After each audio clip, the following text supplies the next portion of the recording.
The Great Plains was a savage place, especially during the reign of the Comanches. General Sherman once said, "I would not go from Fort Sill to Fort Griffin with less than 30 well-armed men." Ever since I read The Empire of the Summer Moon by Sam Gwynne, I wanted to visit the major locations mentioned in the book, most of which are on private property. If you're a fan of history, especially Native American history, reading this book is a must. Now, at the same time, I also recommend that you read different works of literature concerning Comanche history and battles of the Indian Wars, just so you can hear all sides. As someone that was born and raised in southwest Oklahoma, it's hard not to be completely enthralled in this history. I tried hard to keep neutrality and keep my opinions to myself, as there were massacres on all sides. Some of the events I covered in this video have pieces that are debated and remain a mystery even to this very day. I don't go into too much detail within the video, as my goal here is to show you exactly where these events unfolded, but I will give you a quick primer for each place. I shot this entire video with GoPros, a DJI drone, and an iPhone 12, and I don't exactly possess the budget to have people dress up and reenact events. I don't cover every single event, but I do spend time on the major fights, massacres, and events that shaped the Native American frontier in what is now Oklahoma and Texas. For even more details, I encourage you to do your own research, read other authors' books, research papers, and even reach out to tribal elders. If I made any mistakes in this video, I do apologize. Also, please subscribe to our channel and share this video so you don't miss any of the awesome historical videos that are coming soon. I would also like to give a big thanks to friends that assisted me in gaining access to a few of these places that are locked away on private property. Visiting these sites in person and taking everything in was truly an adventure that I won't soon forget. Alright, let's dive right in with a couple of events that took place before the infamous Fort Parker raid.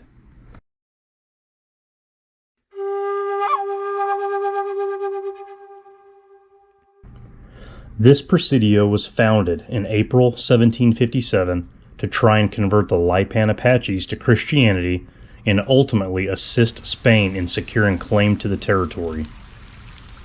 They figured that if they could tame the Apaches, they could expand northwest to Santa Fe. Although no Apaches lived at the mission, a group of over 1,500 warriors made up of different tribes surrounded the mission looking for them on the 16th of March, 1758. Mounted on Spanish horses and utilizing French guns, the warriors had a superior fighting force compared to that of the Spanish colonials. The war party looted and burned the log mission buildings, killing 2 priests, 4 soldiers, and 2 mission residents. So out here, several miles to the east of the Presidio, is where the mission once stood. This is the only mission in the state of Texas that was completely destroyed by Native Americans. However, the nearby Presidio wasn't even attacked. So in 1761, after the Battle of Twin Villages, which was hundreds of miles from here up on the Red River near modern-day Spanish Fort, a new commander was installed here. And one of the first things he did was he replaced the log structure that was here with stone. Now, after the Presidio was abandoned, it deteriorated and crumbled. A lot of the stones were hauled off, used in other things. A few of the stones did remain and were used for the rebuild here. So, some of these stones are the same ones that were put in place 300 years ago.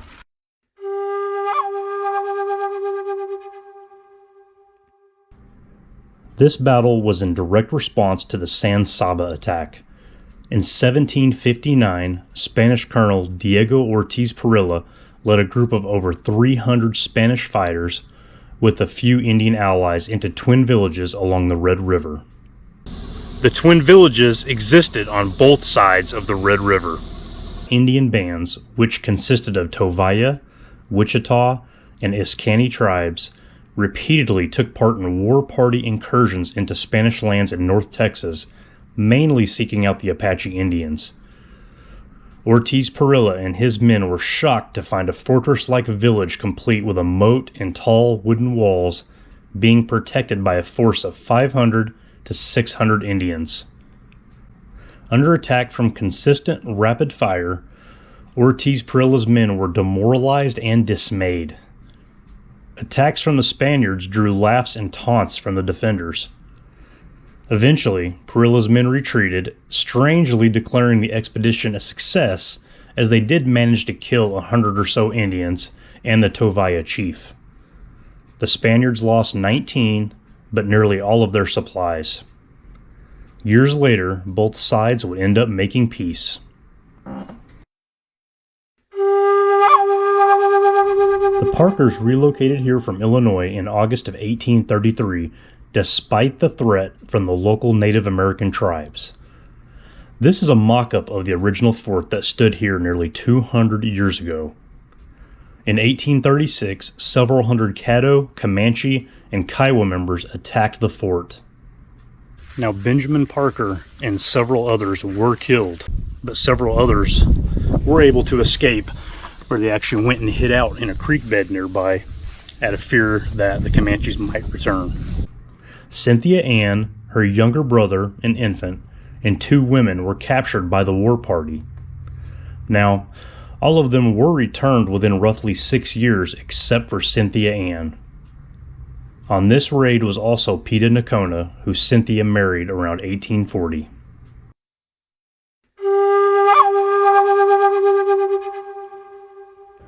The Battle of Plum Creek was a clash between allied Tonkawa, militia, and Rangers from the Republic of Texas versus Chief Buffalo Hump and a huge Comanche war party. This battle was a result of the Council House massacre that took place in San Antonio. Once the Comanches arrived back in the Staked Plains, the sole surviving Comanche chief, Buffalo Hump, put together the greatest raiding party Texas had seen in the form of different Comanche and Kiowa bands. In August of 1840, the raiding party departed the Llano Estacado, ready to wreak havoc. They rode into Victoria and eventually Linville, where the brunt of their rage was felt. Citizens looked on helplessly as the war party looted and killed. Now, on the way back to Comancheria, they met heavy resistance here at Goods Crossing along the Plum Creek. On August 11, 1840, a volunteer army and the Texas Rangers overtook the war party. It was a defeat for the war party with a few lives lost, who still did make away with most of their loot. They were slowed down due to their enormous amount of stolen items and heavily loaded up mules and horses.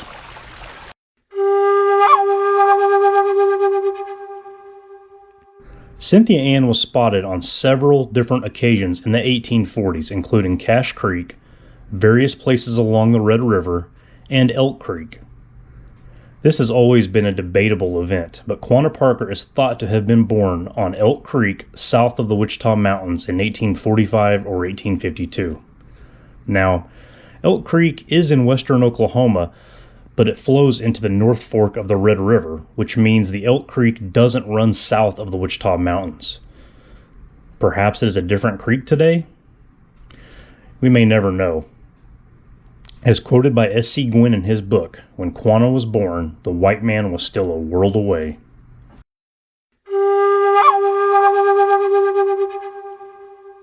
Here in the spring, a Comanche village was attacked by Captain John Rip Ford and a force of 102 Rangers, 13 Indian allies consisting of Tonkawa, Anadarko, and Caddo.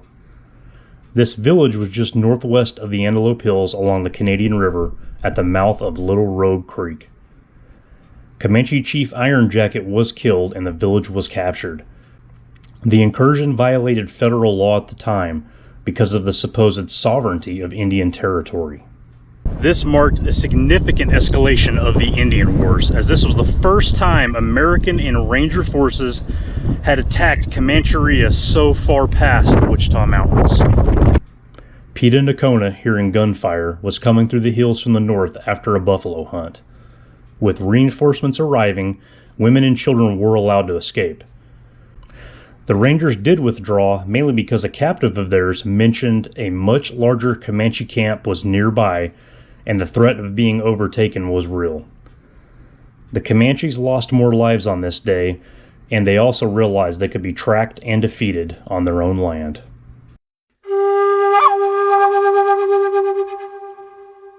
In early 1860, Pete Nakona led the Comanches in a raid through Parker County, which, ironically, was named in honor of his wife's family. After the raid, he returned with his band to what he believed was a safe retreat under the sandstone bluffs of the Pease River. Ranger Captain Sol Ross scouted the camp out and was able to move up to spy out the location of the Nakoni camp on Mule Creek near its confluence with the Pease River. They split into two groups, one that would cut off a retreat and the other, led by Sol Ross himself, that would attack the camp in a surprise. Now this is where it gets interesting. There are two very different stories about what happened next. The first story is that Pete Nakona died trying to escape with his wife and infant daughter as reported by Sol Ross himself. According to this story, Nakona and Cynthia Ann Parker, carrying their 2-year-old child Prairie Flower, fled to the east up the creek bed. Ross states that he saw the legendary Pete Nakona die here. Over the years, Quanah said on numerous occasions that he nor his father were there and that his father died several years later near present-day Fort Cobb, Oklahoma, due to complications from wounds suffered when fighting the Apaches. It is also reported that an Army colonel interviewed others that saw Nakona years after the Pease River Massacre.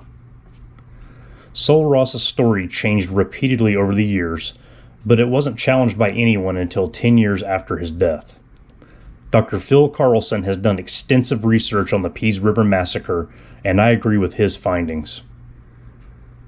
We will never truly know what transpired.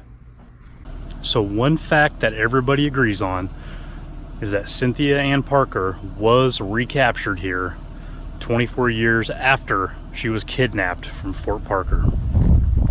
After the Pease River Massacre, Cynthia Ann was recaptured, but her assimilation back to the white man's world was very difficult for her. She died 11 years later in March of 1871 and was interred right here in Foster Cemetery.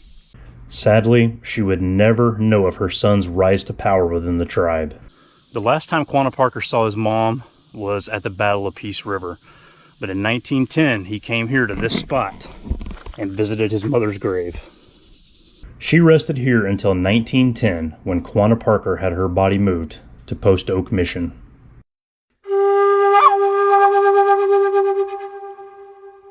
On November 25, 1864, Kit Carson's cavalry attacked a large Kiowa village. Chief Dohasan fled with his people and alerted the Comanches in nearby villages. Over 1,400 Comanche and Kiowa soon attacked Kit Carson's 300 soldiers and scouts. As ferocious fighting broke out, Kiowa Chief Satanta mocked Carson's bugler calls, causing confusion. By afternoon, 6 to 8 hours into the battle, over 3,000 Indians were in the fight. Carson was running low on ammunition and decided to retreat to the Kiowa village that was behind him. On the way out, Carson ordered the village burned. Chief Ironshirt perished as he refused to leave his burning teepee. The next day, Carson gave the order to return to New Mexico.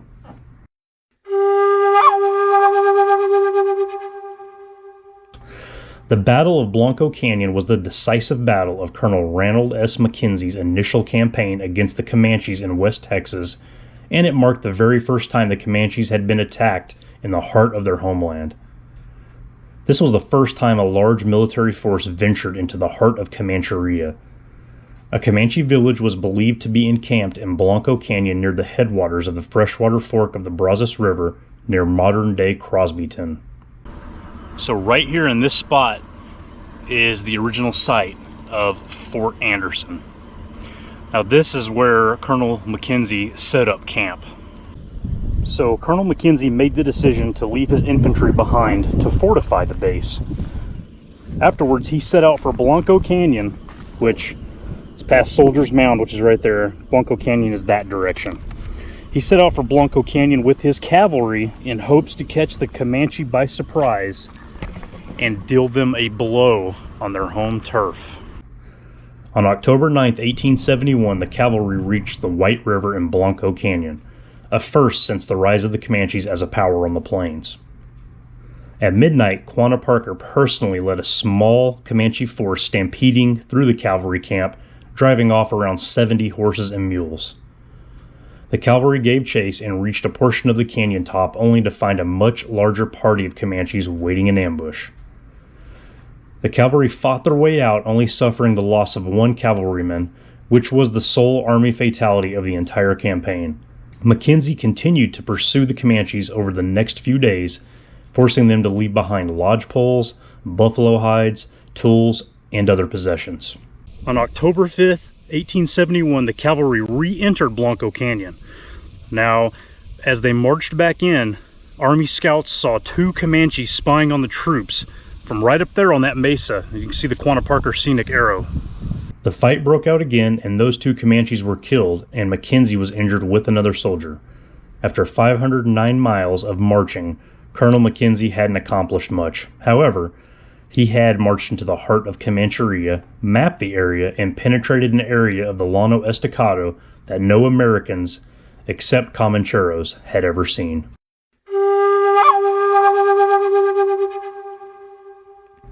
What took place here was really a prelude to the Red River War and was more of a massacre than a battle. Colonel Mackenzie marched his men north on September 21st, 1872 to check out a possible campsite of Comanche at the North Fork of the Red River just behind me over that berm. A week later, a large village was spotted here. As the cavalry closed within a half-mile of the camp, they were spotted and they charged. Mackenzie lost 3 men in the 30-minute skirmish, as the Comanche lost over 50, including Chief Kaiwachi, but Chief Moway escaped. Thousands of horses were captured, as were stores of supplies and meat. In addition, over 130 Comanche prisoners were taken. That night, Mackenzie moved his troops to the hills a few miles away to camp. He had the captured ponies corralled, but the Comanche still managed to sneak up and steal many back. The prisoners were transferred to Fort Concho, where they would be used as a bargaining tool to force off-reservation Indians back to the reservation or to free white captives. This massacre shook the Comanches to the core, as it showed they could be attacked in the heart of Comancheria and that the Llano Estacado wasn't the safe haven it once was.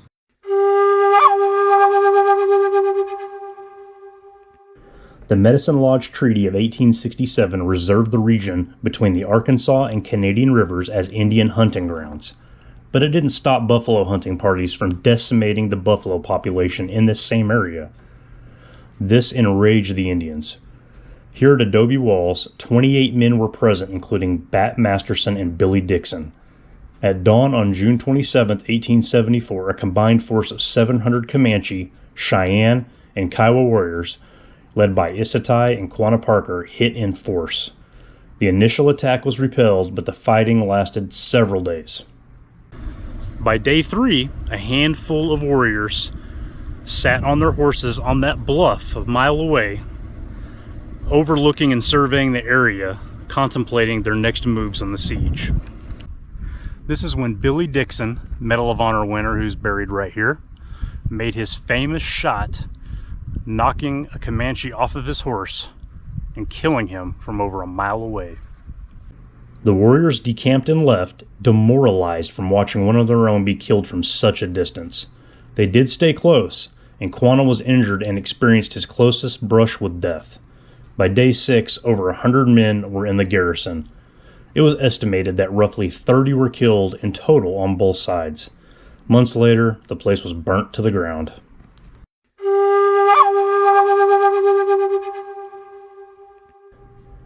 The Jaws of Death.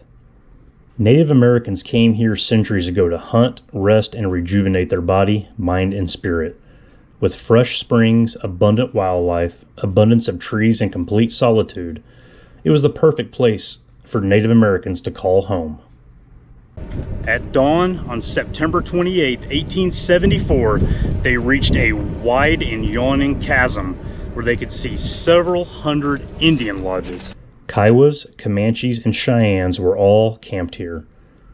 The cavalry had to march along the exposed razor's edge of the canyon for quite a distance before they could find a safe way down.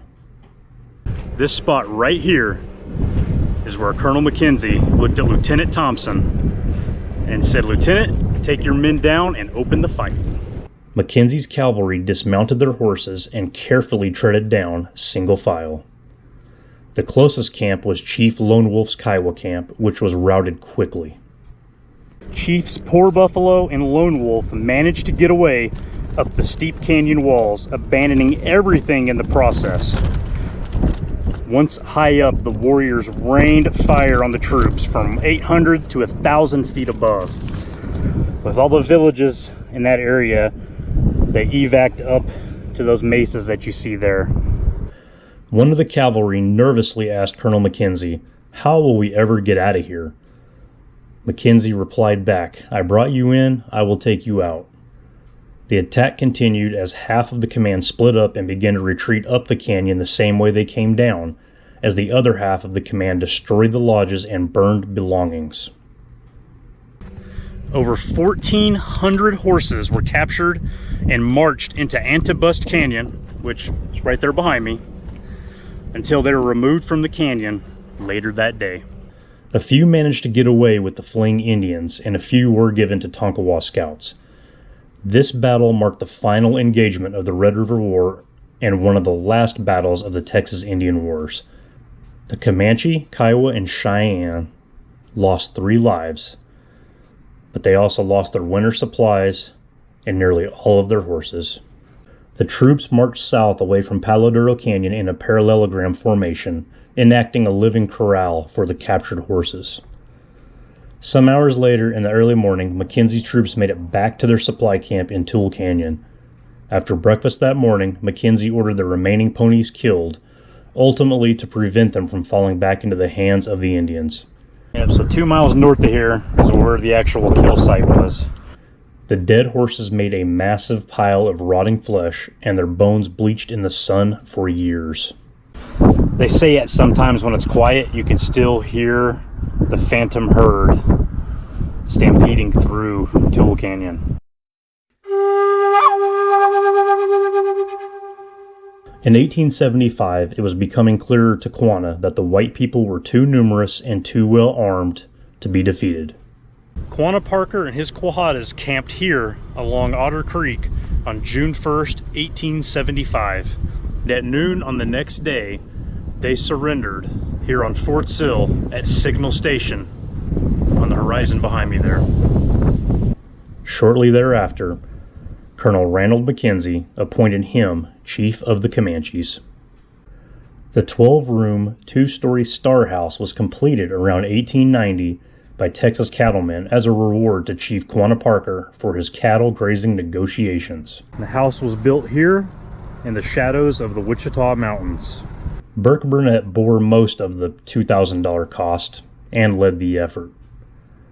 Quanah Parker learned the ins and outs of the cattle business and invested wisely. He was highly respected by white people and even hunted wolves with President Theodore Roosevelt. Notable guests of his home over the years included Charles Goodnight, General Nelson Miles, Sioux Chief American Horse, and Apache leader Geronimo. After Quanah's death in 1911, his daughter lived in the house until 1956 when it was moved to Cache, where it still sits to this very day. 5 miles northeast of present-day Indiahoma is where the Post Oak Mission was located. The Mennonite Brethren Churches of North America established the Comanche Indian Mission in 1896. Quanah Parker developed a friendly relationship with the Mennonites and even had his mother reinterred here in 1910. This became a local landmark when he was buried here after his passing on February 24, 1911. Despite its rocky start, the mission became one of the most successful in western Oklahoma. In 1926, a crowd looked on as a new large monument was unveiled at Quanah Parker's gravesite. In 1957, despite protests from the Comanches, the mission and over 750 known Comanche graves were relocated here to make room for a missile range. Chief's Knoll here at Fort Sill Post Cemetery is the final resting place of Chief Quanah Parker alongside his mother and his sister.